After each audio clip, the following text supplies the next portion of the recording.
Hey, it's Mark from Stock Pursuit and the Substack and my Twitter account. If you haven't checked out my Substack and my Twitter account, I really recommend checking those out. I'm very active on Twitter or X, however you want to call it. I like to call it Twitter still, so I just keep calling it that because I'm old school too, so that works for me. But the thing I'll talk about today is how I like to inverse Jim Cramer's tweets and how to sort of look at them and what time of day that I like to look at Jim Cramer's tweets for inverse setups. And we all know it's been proven that Jim Cramer's predictions are often wrong, like more than half the time, at least that I know of. His predictions are wrong, and it's just like it's just well known now. It's like a well known fact. And there's been lots of studies, and there's even an ETF that there's an ETF that is inverse Kramer. So everybody knows about inverse Kramer, right? So you think it wouldn't stop work? It would stop working after a while, but because a lot of times in the stock market, once everybody knows something, it tends to work less effectively. But since he's still does what he does, and I guess there's only so much that retail investors can do in the market. He's still something to watch that I don't necessarily just trade off of his predictions. Like it has to go along. It has to be alongside another setup or something else. Like it's not like I don't recommend just taking the opposite of whatever Jim Cramer tweets. Even if it's at the peak times where I've seen that his predictions are the best to inverse. So I'll just kind of preface this by saying that don't just inverse his tweets because that's a bad idea, or inverse his predictions because and even if it's 50-50, you're not gonna you still might have some losing trades that don't make up for the or you might have more losers than winners for a while. So I always just look at it with another setup with something else. So there has to be at least a couple other factors and another factor involved. So the thing I noticed uh, this morning was Jim Cramer put out a tweet about tech again, and he's been putting out a tremendous amount of tech tweets lately. So he's put out tweets on tech pretty regularly in the morning. So what I do is I just like to look at his tweets in the morning, and he gets up at like 3 a.m. or 3:30 a.m. He starts tweeting at like maybe he tweets right when he wakes up. I don't know because he starts tweeting at 4 a.m. like clockwork almost. It's either 4 a.m. and if he's late, it's like 5 a.m., 5:30 maybe at the latest if he's gonna tweet. But if he puts out a tweet, it's usually at 4 a.m. And he was actually a little early today. He's like three something, like three. And he's even talking about like Tesla here. Like he was talking a lot about Tesla the other day, but I've been noticing he's been talking more about tech. Like he's been very bullish on tech the past week or two.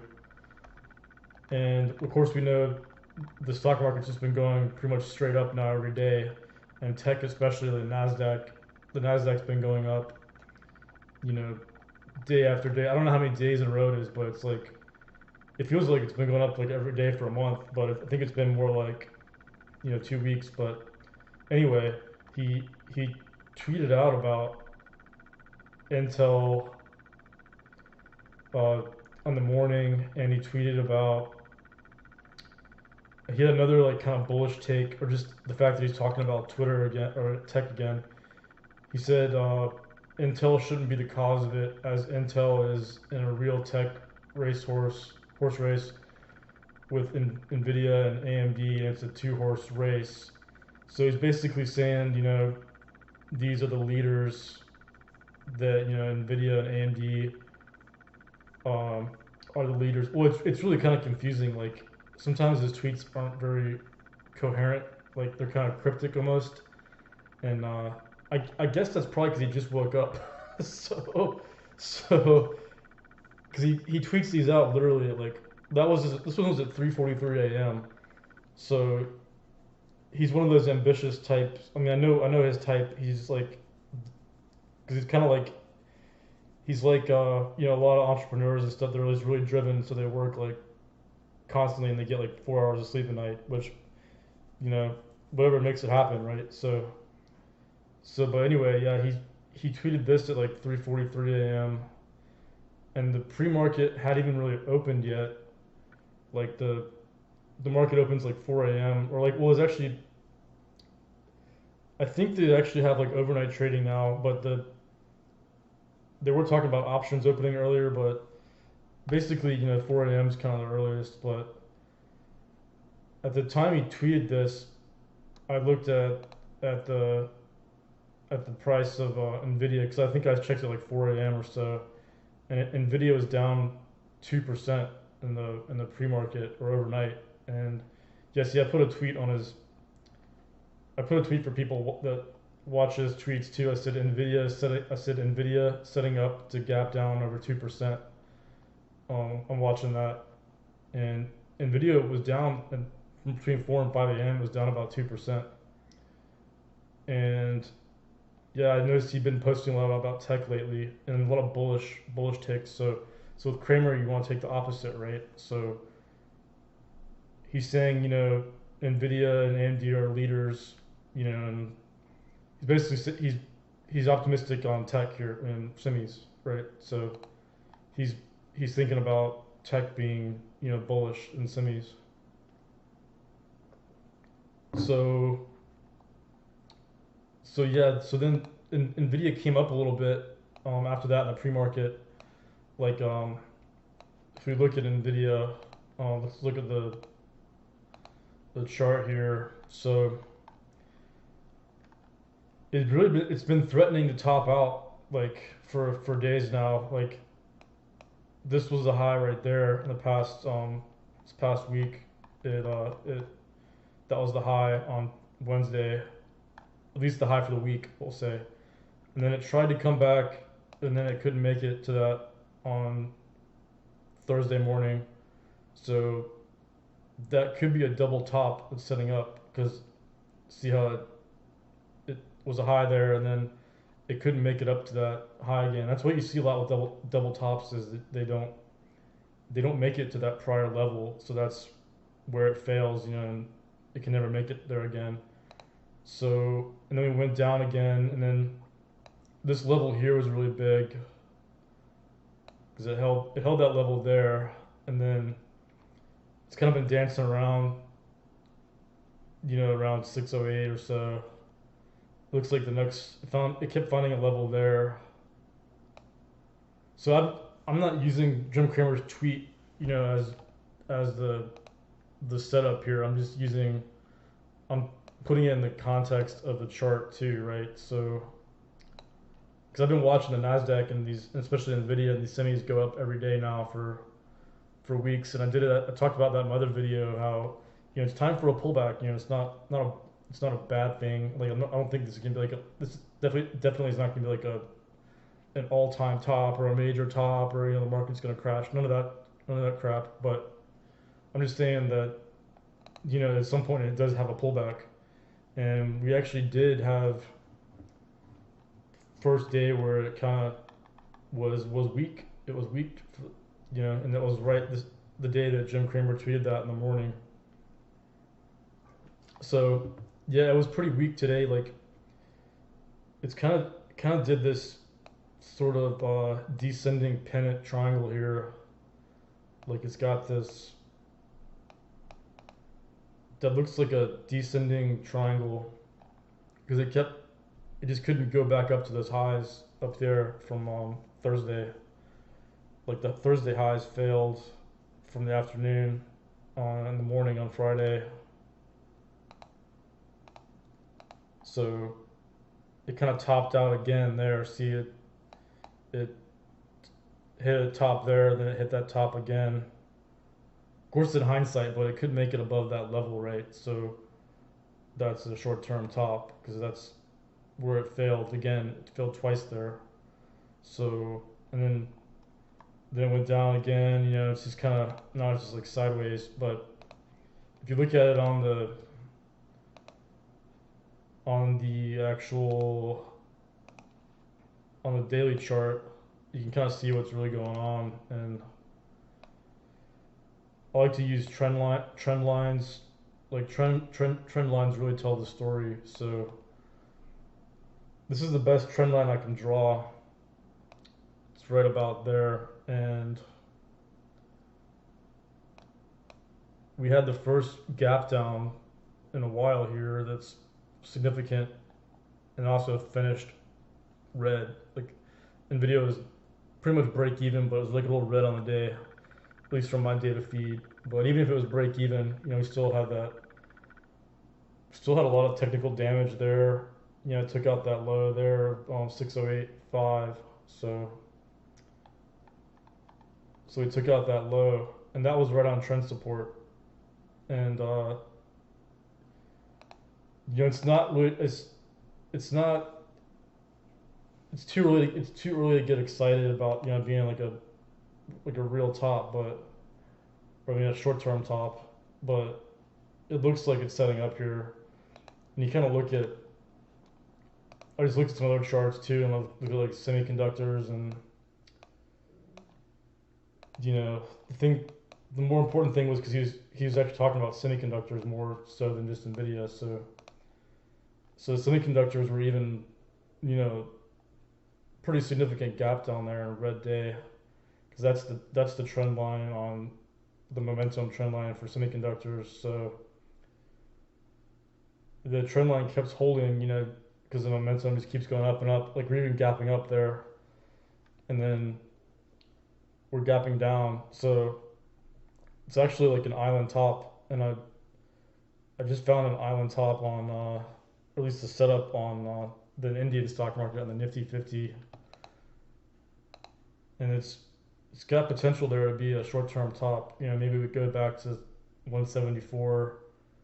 I think you'd be healthy to come back to 175, 174, you know, before the next run up. But it can't go straight up forever, and that's what some of these have been doing. I mean, even like AMD's even seems a little more up, just straight up, and this one's going up, and kind of a better print today. Like it finished pretty green from the open, but the momentum definitely slowed down here, and I think that's going to be a short-term top, and I think, you know, like AMD could easily pull back to like 150s or 160, and then you know, Nvidia it'd be nice to pull back too. So I think it could pull back to like 550 or so, about halfway through this move here. If you look at and you look at the longer term chart, it on these moves here, it would, you know, this measured move, like if you look at like a measured move, you know, we're getting pretty close to that percentage gain before it has like a pullback. And I don't think our RSI is not really worth looking at, because like RSI doesn't really matter sometimes. Like the stocks can just keep going, you know, obviously as we've seen. But I like these Bollinger Bands sometimes, and nothing really stood out here in the Bollinger Bands either. But it can only ride that upper Bollinger Band for so long. Like you see back here, it rode it, and then it's been riding that upper Bollinger Band for a while now. I mean, I'm sure the RSI is way up too, and you know, it's time for a pullback. And I just look at these measured moves, like these the moves before a pullback. You know, it's getting pretty close to that. What's right on that time for a pullback. I mean, 2023 was kind of different because it was just like the kickstart to the AI spending, but it was actually pretty steady. It was more steady in 23. It was like steady, you know, month after month.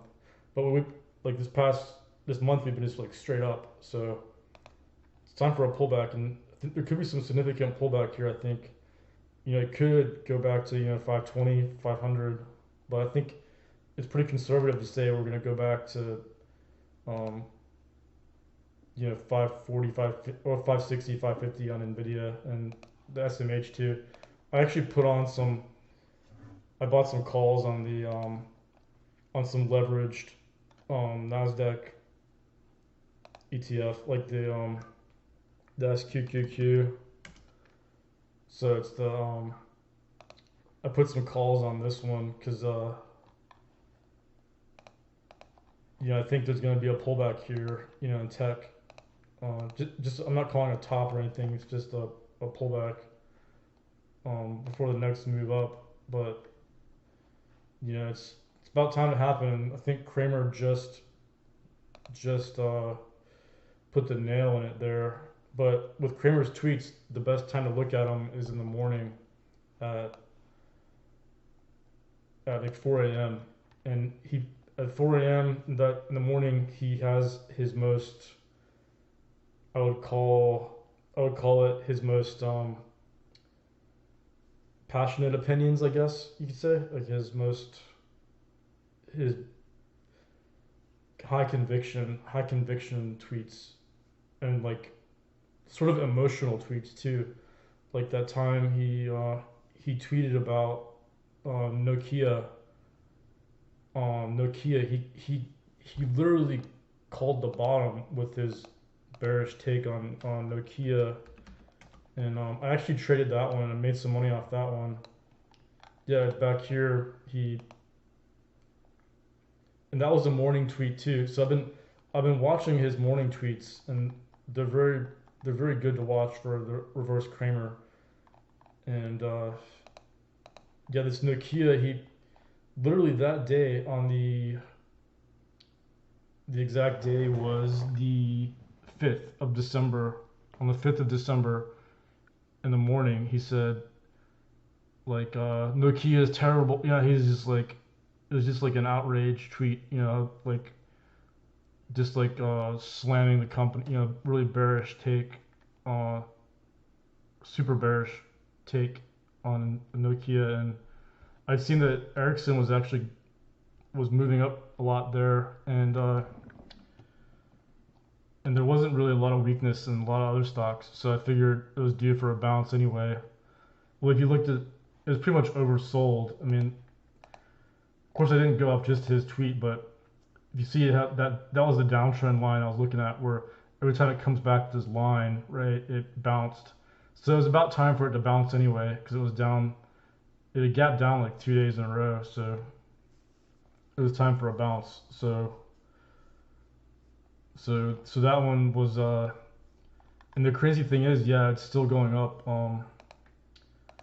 I could have held on, like I mean, I took the profits like along the way on that one, but it's up even more now, which is just amazing. I mean, his tweets, the inverse Kramer is just kind of amazing sometimes, because he literally, that was the day, and he hadn't talked about Nokia any other day. It was just that day, and at least I don't think. But like I was saying, it was just really obvious. So it's up even more. So it went from like 295 to like 385 since his bearish tweet. So yeah, it's something to watch just in the morning at 4 a.m. And I don't always watch it, 'cause like of course I'm not always up then, but that's something to watch, those 4 a.m. tweets. And he's pretty much like clockwork. Like he's up at like 4 a.m. or 3 a.m. So so yeah, that's just what I want to talk about, these Jim Cramer tweets in the morning. I mean, it's just amazing. Like it's just kind of, I mean, he literally might have called the short-term top there in tech too, which is just amazing, because tech's been going up like, for like it feels like weeks now, but I guess it's more like it's a couple weeks. I mean, how long have we been going up now? Yeah, well, of course we've been going up since all year, but yeah, it feels like we've been going up longer than that. But yeah, pretty much all month, it's been in an uptrend. We've been in an uptrend all month. It started, January 5th, so about 20 days. It's almost 3 weeks. So, and I think that was it. Actually, now that I look at the Qs here, I didn't see that before. It's a shooting star. We got a shooting star there. This camera's weird, but there's a shooting star candle right there, almost above the upper Bollinger Band too. That's usually a nice thing to see before a pullback. But I could be totally wrong. This may not be a pullback. It could just be like a really quick bear flag. I mean, it's done these really high. It's done these bear flags a lot. Like that was a bear flag there, and that was almost one there, and that was one there. So it doesn't necessarily have to be a pullback every time it has a move down like this, but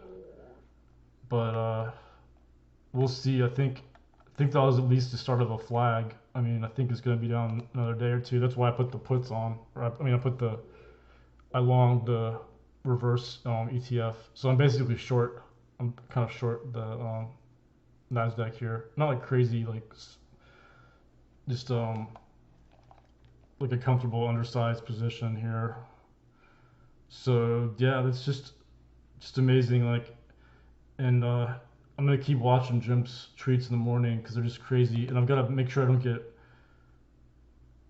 I got to make sure I'm like really like respectful because I think he does ban people, and that would be pretty bad if I got banned or if I got blocked. But I don't. He probably doesn't check them all, but who knows? But he does block. He will block people, so just be aware of that too. He will block you if you're I guess if you're really inappropriate, and he has blocked people. So we'll just leave it at that, and we'll just end the video now, and make sure you check out my Twitter account or my X account, whatever you want to call it, and check out my Substack. And I pretty much will keep everybody informed on my Twitter account because I'm really active on there. So until the next time, hope you have a good weekend, and you get to go outside or something, and enjoy the outside. Like it's been pretty nice here in North Carolina. It's been unusually hot, unusually warm for January. So I'll catch you later.